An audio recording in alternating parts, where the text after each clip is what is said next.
नमस्कार, आप देख रहे हैं न्यूज 18 बिहार झारखंड और मैं आपके साथ लक्ष्मी। बिहार में चुनावी साल में इफ्तार पर सियासत हो रही है। कई मुस्लिम धार्मिक संगठनों ने सीएम नीतीश की इफ्तार का विरोध किया है। इस रिपोर्ट में आप देखिए।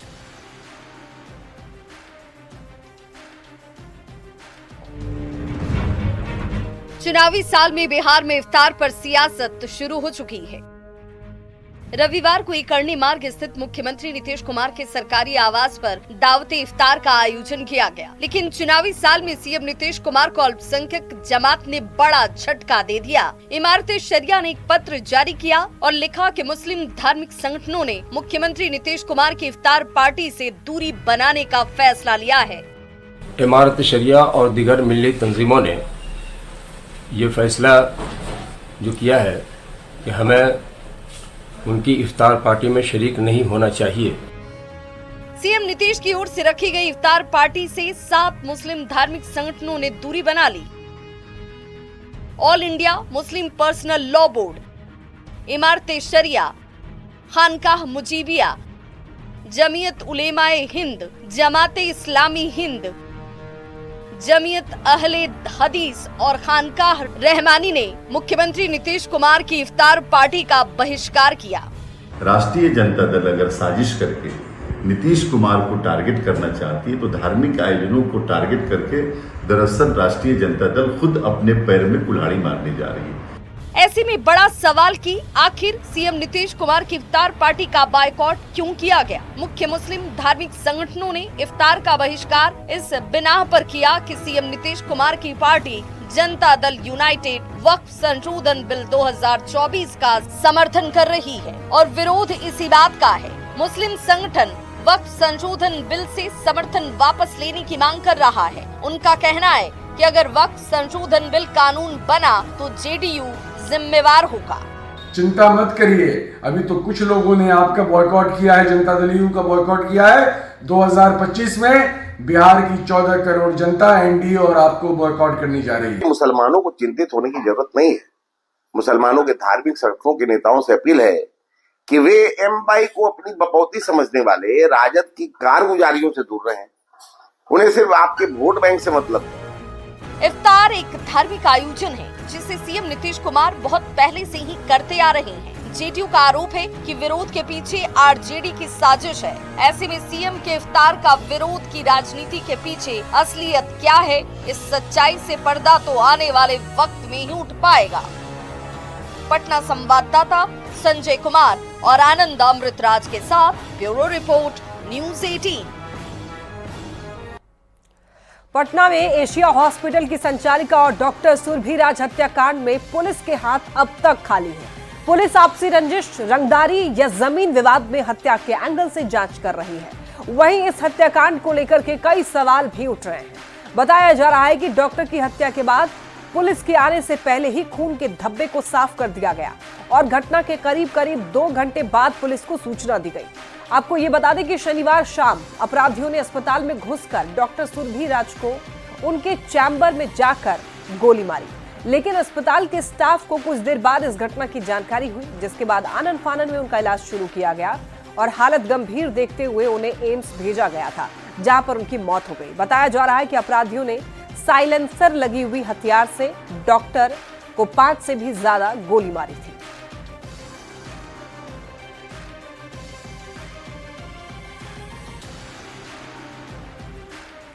पटना में डॉक्टर की हत्या पर मंत्री अशोक चौधरी ने कहा है कि घटना हुई तो पुलिस कार्रवाई कर रही है, लेकिन ये कोई भी ऑर्गेनाइज्ड क्राइम नहीं है। इस हत्या के पीछे कोई पुराना मामला हो सकता है। वैसे पुलिस पूरे मामले की जांच पड़ताल कर रही है। डॉक्टर पर हुआ है एक घटना, इसकी भी पुलिस जांच कर रही है और हम समझते हैं कि कार्रवाई होगी और जो क्रिमिनल है वो जल्द से जल्द पकड़ा जाएगा। घटनाएं तो होती है, ये हम नहीं कहते हैं, लेकिन ये सब घटनाएं जो है ये आपसी रंजिश, जमीन विवाद, पारिवारिक कलह, ये सब का मामला रहता है और कोई ऑर्गेनाइज क्राइम नहीं है कि कोई बैठ करके यहाँ ऑर्गेनाइज क्राइम कर रहा है और उसको राजनीतिक संरक्षण प्राप्त है, जो पहले हुआ करता। घटना हुई है, हम ये नहीं कहते हैं घटनाएं नहीं हुई, लेकिन उस पर पुलिस कार्रवाई कर रही है। एलजेपी-आरबी के राष्ट्रीय अध्यक्ष चिराग पासवान ने बढ़ते हुए अपराध पर चिंता जाहिर की। उन्होंने कहा कि उनकी पार्टी सरकार के संपर्क में है, अपराध करने वाला कोई भी शख्स बख्शा नहीं जाएगा। जो कि चुनावी वर्ष होने की वजह से सरकार और सरकार की छवि को खराब करने की सोच के साथ इस तरीके की घटनाओं को अंजाम दे रहे हैं, उन लोगों को चिन्हित करके कड़ी से कड़ी सजा दी जाए। ऐसी घटनाओं में और इस तरीके की जितनी घटनाएं, जो भी दोषी है बख्शा कतई किसी को नहीं जाएगा।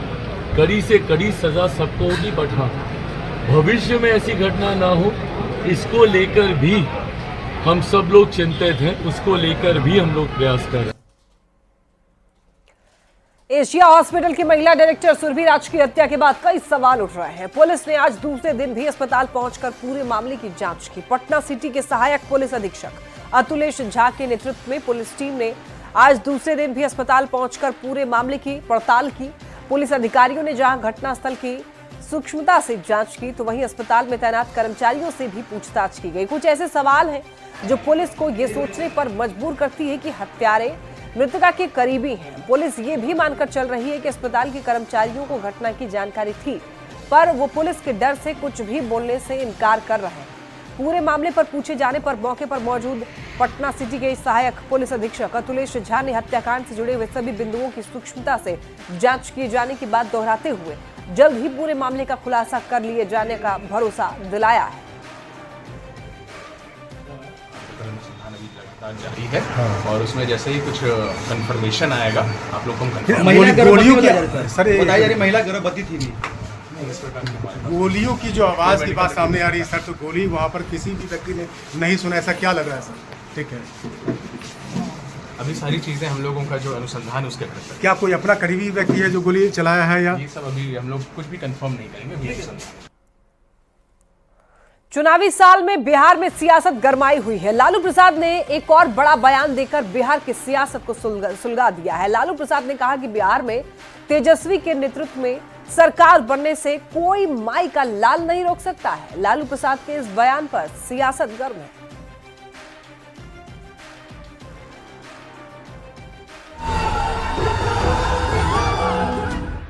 सरकार तेजस्वी के नेतृत्व बने और इसको कोई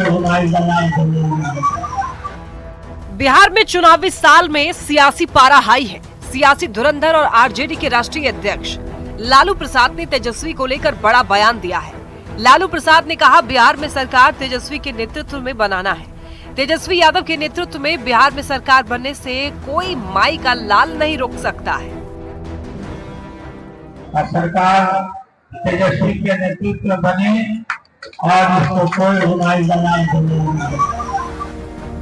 तेजस्वी को सीएम बनने से कोई माई का लाल नहीं रोक सकता है। लालू प्रसाद के इस बयान पर बिहार की सियासत गर्म है। बीजेपी और जेडीयू ने लालू प्रसाद पर पलटवार किया है, तो महागठबंधन ने लालू प्रसाद के बयान का समर्थन किया है। आदरणीय लालू प्रसाद जी परिवार और पुत्र मोह में अंधा हो गए। बिहार में हर चुनाव हारते हैं, लेकिन जब भी चुनाव आता है अपने मुरझाए हुए कार्यकर्ताओं के बीच इस प्रकार का बयान देके उनमें जोश भरने का प्रयास करते हैं। बिहार में सीएम की वैकेंसी है नहीं और लालू प्रसाद रट्टू तोता की तरह रट लगाए हुए हैं कि तेजस्वी सीएम बनेंगे। लालू जी पहले ईडी को जवाब तो दीजिए कि इतना अकूत धन कैसे अर्जित किए। तेजस्वी जब नाबालिग थे तो उनके पास इतना पैसा कहां से आया? क्या जनता ऐसे नेताओं को पसंद करेगी कभी? बिहार की जनता त्रस्त हो गई है। हर एक पहलू पे माननीय मुख्यमंत्री और एक डबल इंजन की सरकार फेल हो चुकी है। बिहार की जनता महागठबंधन की तरफ आस लगाई हुई है और मुझे पूरा विश्वास है कि 2025 में महागठबंधन की सरकार बनेगी। लालू प्रसाद यादव कॉमरेड यमुना यादव की पुण्यतिथि में शामिल होने के लिए मोतिहारी पहुंचे थे। इससे पहले भी लालू प्रसाद जनता से तेजस्वी यादव को सीएम बनाने की मांग कर चुके हैं। एक बार फिर उन्होंने तेजस्वी के नेतृत्व वाली सरकार बनाने की बात कही है और एक कदम आगे बढ़ते हुए कहा, तेजस्वी की सरकार बनने से कोई माई का लाल नहीं रोक सकता है। लालू प्रसाद ने ये बड़ा बयान देकर बिहार की सियासत को फिर से सुलगा दिया है। न्यूज 18 के लिए मोतिहारी से विनाश कुमार सिंह के साथ पटना से रजनीश कुमार की रिपोर्ट। गोपालगंज पहुंचे केंद्रीय गृह राज्य मंत्री नित्यानंद राय ने बिहार में फिर से लालू राबड़ी और आरजेडी की सरकार न आने देने के लिए शक्तिपीठ थावे दुर्गा मंदिर में विशेष पूजा की। उन्होंने कहा बिहार में जंगल राज न स्थापित हो और राज्य का विकास बाधित न हो, इसके लिए भी कामना की है। साथ ही प्रधानमंत्री नरेंद्र मोदी और गृह मंत्री अमित शाह का संकल्प पूरा हो, ये कामना सभी लोगों ने की है। गृह मंत्री जी के दीर्घायु होने का और बिहार जंगल राज इसमें स्थापित न हो जाए, इसके लिए फिर से यानी आरजेडी लालू राबड़ी जी की सरकार न आ जाए, बिहार का विकास बाधित न हो, इसके लिए आज हम लोगों ने थावे मैया के मंदिर में पूजा करने का आज हम लोग काम किए हैं। मैया का आशीर्वाद लें, दर्शन किए। लेकिन उस पूर्णिया के जिला स्कूल मैदान में आज एनडीए का कार्यकर्ता सम्मेलन आयोजित किया गया, जिसमें एनडीए के सभी 5 घटक दलों के प्रदेश अध्यक्ष शामिल हुए। बिहार बीजेपी अध्यक्ष दिलीप जायसवाल ने भोजपुरी गाना गाकर कार्यकर्ताओं में जोश भर दिया। दिलीप जायसवाल ने कहा नीतीश कुमार के नेतृत्व में 225 सीटों पर जीतेंगे, एनडीए अटूट है। तो जेडीयू के प्रदेश अध्यक्ष उमेश कुशवाहा ने कहा कि आज का सम्मेलन ऐतिहासिक सम्मेलन हुआ। आने वाले विधानसभा चुनाव में पूर्णिया जिले के सभी 7 की 7 सीट एनडीए की झोली में जाएगी।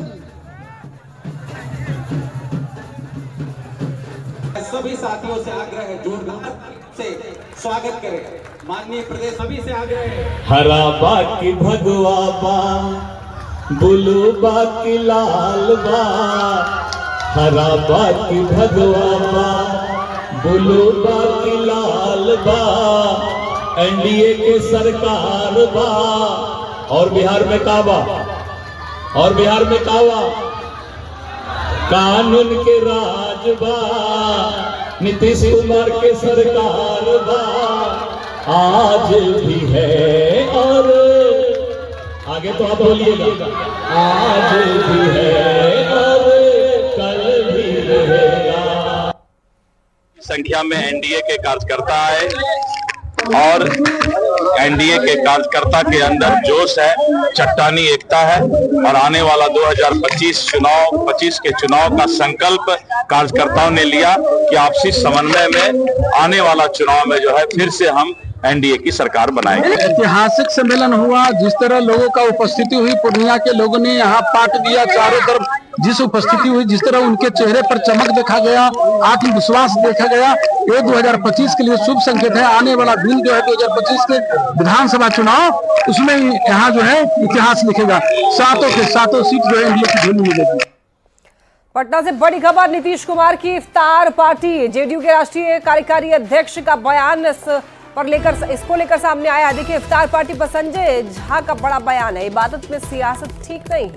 संजय झा कह रहे हैं नीतीश ने मुसलमानों के लिए बहुत काम किया है, अब नीतीश कुमार की इफ्तार पार्टी को लेकर अब सियासत हो रही है प्रदेश में, इबादत में सियासत ठीक नहीं है। संजय झा का कहना है नीतीश ने मुसलमानों के लिए बहुत काम किया है। तो नीतीश कुमार की इफ्तार पार्टी को लेकर में मुख्यमंत्री जी हमेशा से इफ्तार देते रहे हैं और सारे लोग, और ये मुख्यमंत्री का इफ्तार था, ये बात ध्यान रखिएगा। मुख्यमंत्री जी ने दिया था इफ्तार और उसमें सारे लोग आए थे, हमेशा इफ्तार देते हैं और उस समाज के लिए जो काम किए हैं वो सबके सामने है। कुछ लोग पॉलिटिक्स करने के लिए और वजह से कर रहे होंगे, लेकिन उसका अपना अलग नजरिया होगा काम करने का। लेकिन जो लोग ये भी कर रहे थे, उनके यहाँ भी जाकर के मुख्यमंत्री जी बहुत काम करवाए, ये ध्यान रखना चाहिए इन सब चीजों का। और 20 साल का ट्रैक रिकॉर्ड है मुख्यमंत्री जी का, जो बिहार में खास करके मुस्लिम समुदाय के लिए जो काम किया है।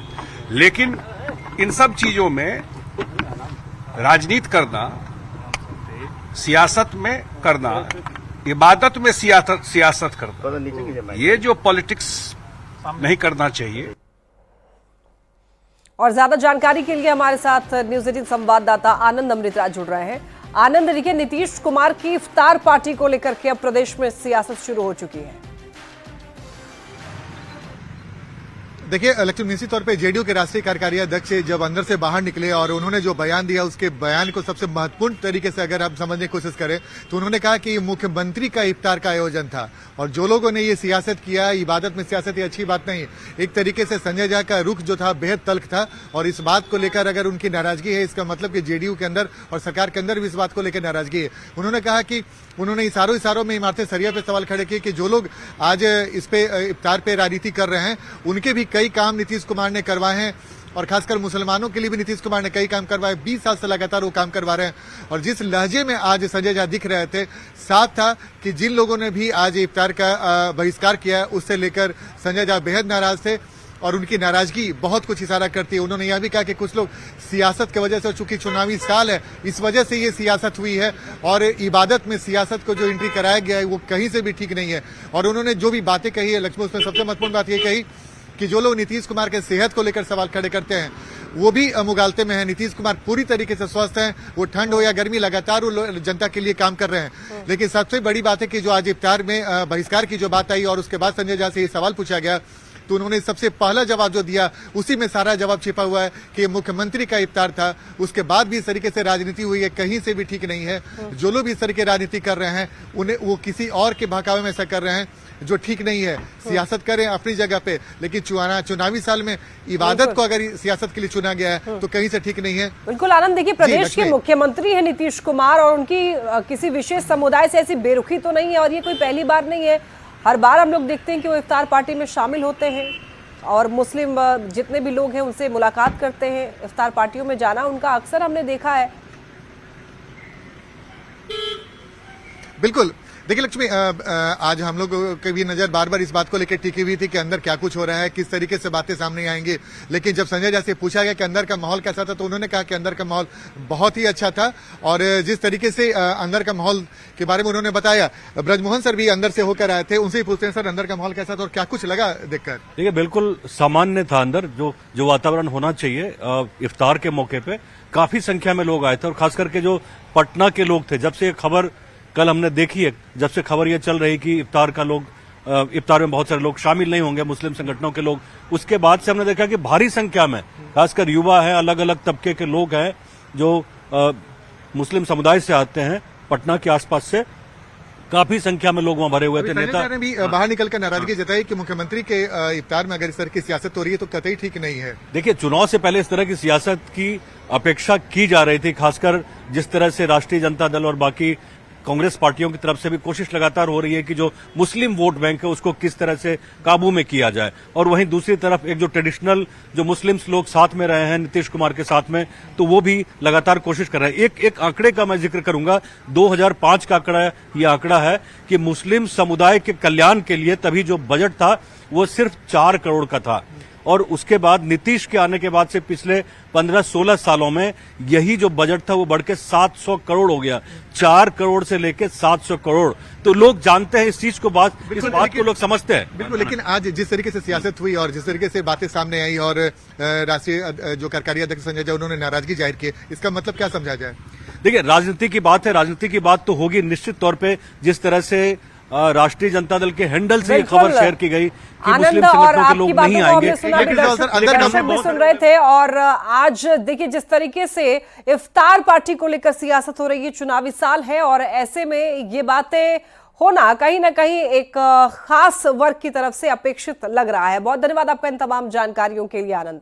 चलिए बढ़ते खबरों में आगे, पटना से बड़ी खबर और अपने आपको बताई। इसके साथ ही देखिए आपको बताते चले, कांग्रेस के बिहार प्रभारी कृष्णा अल्लावरू ने कहा है कि कांग्रेस एक्सरे भी करती है और अच्छा इलाज भी करती है। जातीय जनगणना को लेकर तेलंगाना का हवाला देते हुए बिहार कांग्रेस प्रभारी ने कहा कि वहां पर लोगों को आरक्षण का फायदा मिल रहा है, लेकिन बिहार में डबल इंजन की सरकार है, इसके बावजूद भी जातीय जनगणना बिहार के लोगों के लिए बेमानी साबित हुई है, क्योंकि आरक्षण का लाभ आज किसी को नहीं मिल रहा है। तो कांग्रेस के वरिष्ठ नेता पवन खेड़ा ने भी यही बात दोहराई। की बात करें तो बिहार में एक्सरे हुआ है ये बोला जाता है, लेकिन जब एक्सरे के बारे में पूछा जाता है कि कैसे किया, कितने लोगों का किया, इसका कोई इंडिपेंडेंट बॉडी ने असेसमेंट किया कि नहीं, इस पे गोलमोल जवाब आते। ठीक है, एक्सरे हो गया, इलाज क्यों नहीं शुरू हुआ? इस पे अगर आप गहराई में जाएं, यहां भी एनडीए की सरकार, केंद्र में भी एनडीए की सरकार, डबल इंजन सरकार है, तो इलाज डबल स्पीड से शुरू होना चाहिए था। नीतीश कुमार जी चाहते तो इलाज शुरू हो सकता था, आरक्षण की सीमा टूट सकती थी, लेकिन वो नहीं हुई। तेलंगाना ने करके दिखाया। और बिहार जो कि हमेशा दिशा दिखाता है देश को, इस बार भी दिशा दिखा सकता था, चूक गया। बिहार नहीं चुका, बिहार के मुख्यमंत्री चूके, बिहार की सरकार चूकी, और एक षड्यंत्र था भारतीय जनता पार्टी और जेडीयू का, जिसके तहत जैसा कि कृष्णा जी ने कहा कि इलाज नहीं हो पाया। राजेश कुमार ने आज विधिवत रूप से बिहार प्रदेश कांग्रेस अध्यक्ष का पदभार संभाल लिया। पार्टी मुख्यालय सदाकत आश्रम में अखिलेश सिंह ने उन्हें जिम्मेदारी सौंपी और इस मौके पर अखिलेश सिंह ने कहा कि नए अध्यक्ष के नेतृत्व में पार्टी विधानसभा चुनाव के लिए तय किए गए अपने लक्ष्य को पूरा करने के लिए हर संभव कोशिश करेगी। वहीं बिहार प्रदेश कांग्रेस अध्यक्ष राजेश कुमार ने कहा कि पदभार ग्रहण करते समय सभी लोगों की मौजूदगी इस बात को ये साबित करती है कि कांग्रेस में कोई गुटबाजी नहीं है। हम पार्टी को आगे ले जाने का काम करेंगे। नेतृत्व भी सौंपा और इनके लिए जिम्मेदारी भी हम लोगों ने अपना सौंपा। सब हम लोग मिलजुल कर जो लक्ष्य हम लोगों ने विधानसभा में रखा है कि नीतीश कुमार के नाकामियों से बिहार की जनता को मुक्त दिलाना है, कांग्रेस को वहां पहुंचाना है जहां हर कांग्रेसी का सपना हो सकता है।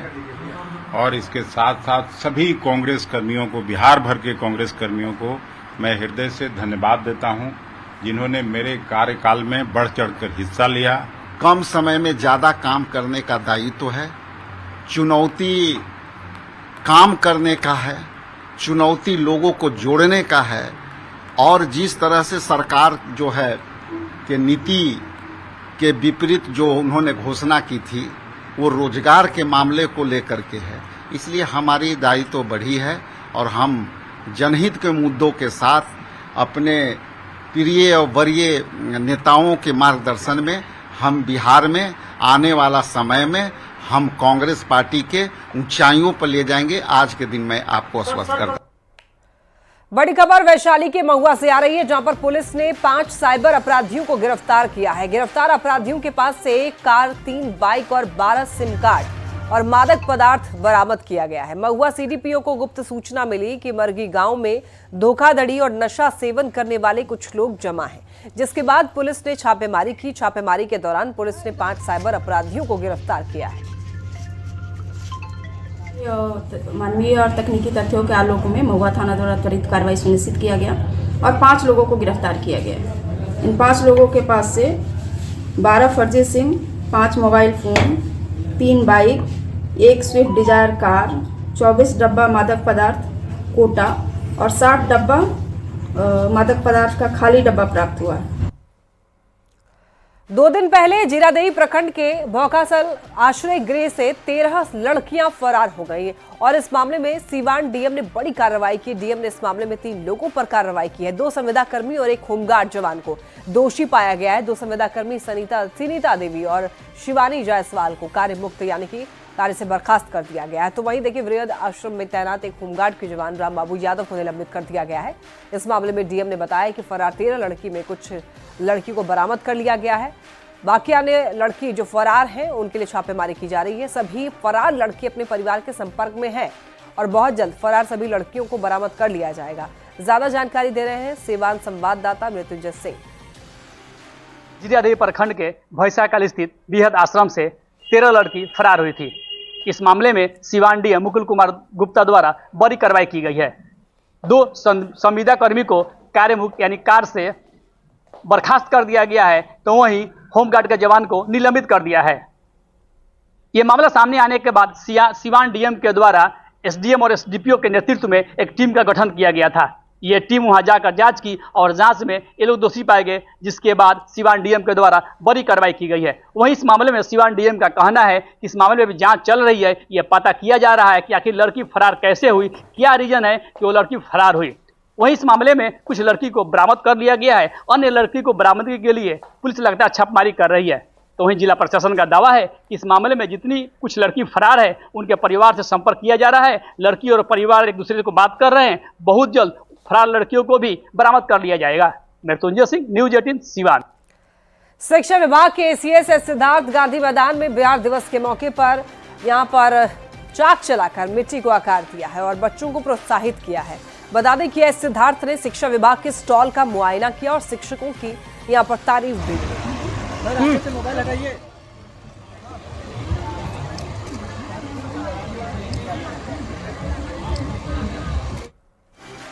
बिहार दिवस के मौके पर पटना के गांधी मैदान में कई विभागों की तरफ से स्टॉल लगाए गए हैं। पर्यटन विभाग की तरफ से भी खूबसूरत स्टॉल लगाए गए हैं, जिसमें बिहार की खूबसूरती नजर आ रही है। ककोलत से लेकर बोधगया महाबोधि मंदिर भी यहां पर प्रदर्शित किए गए हैं और प्रदर्शनी में पहुंचे हुए लोगों के लिए यह आकर्षण का केंद्र बना हुआ है। के मौके पर पटना के गांधी मैदान में अलग अलग विभागों की तरफ से कई स्टॉल लगाए गए हैं। पर्यटन विभाग की तरफ से एक खूबसूरत स्टॉल यहाँ नजर आ रहा है, जहाँ बिहार की खूबसूरती नजर आ रही है। यहाँ देखिए, ककोलत जो बिहार में काफी फेमस है, उसकी खूबसूरती भी यहाँ छोटे छोटे डमी में दर्शाए गए हैं। चाहे रोपवे हो या फिर अलग अलग ककोलत का झील हो, वो भी यहाँ नजर आ रहा है। इसके साथ ही साथ पूरे बिहार की जो प्रसिद्ध स्थल हैं, उसे डमी के तौर पर यहाँ दर्शाया गया है। अलग अलग छोटे छोटे डमी के तौर पर उसकी आकृति यहाँ बनाई गई है। चाहे सासाराम का शेरशाह सूरी का मकबरा हो या फिर कैमूर का माता मुंडेश्वरी का मंदिर हो, बोधगया का महाबोधि मंदिर भी यहाँ नजर आ रहा है। यहाँ वो तमाम खूबसूरती जो बिहार को एक अलग उनकी पहचान दिलाता है, उसे पर्यटन विभाग की तरफ से यहाँ डमी के तौर पर तैयार किया गया है। जो पर्यटक यहाँ आ रहे हैं वो इन बिहार की धरोहरों को देखकर वहाँ घूमने की प्लानिंग भी करते नजर आ रहे हैं। शिव मंदिर भी यहाँ अंकित किया गया है। राजगीर की खूबसूरती भी यहाँ नजर आ रही है। गौतम बुद्ध की भूमि बिहार कही जाती है और उनकी डमी भी यहाँ बनाई गई है। पूरे बिहार की जो प्रसिद्ध स्थल हैं, उन्हें छोटे छोटे डमी के तौर पर यहाँ तैयार किया गया है और अलग अलग डमी को आप यहाँ देख सकते हैं। अगर मुख्य द्वार की हम बात करें तो यहाँ सभ्यता द्वार नजर आ रहा है। उसी मुख्य द्वार से आप अंदर आएंगे और बिहार की खूबसूरती यहाँ देखेंगे। सभ्यता द्वार जो राजधानी पटना में स्थित है, उसका मेन गेट यहाँ बनाया गया है। साथ ही साथ बिहार भर की जो खूबसूरती है, अलग अलग छोटे छोटे डमी में यहाँ बनाए गए हैं। यही वजह है कि पर्यटक जो भी गांधी मैदान में बिहार दिवस के मौके पर घूमने आ रहे हैं, वो पर्यटन विभाग द्वारा तैयार किए हुए इन झांकियों को जरूर देख रहे हैं। विनीता मिश्रा, न्यूज 18 पटना। इसी के साथ अपना बिहार में इतना ही। आगे देखिए जोहार झारखंड शिप्रा के साथ।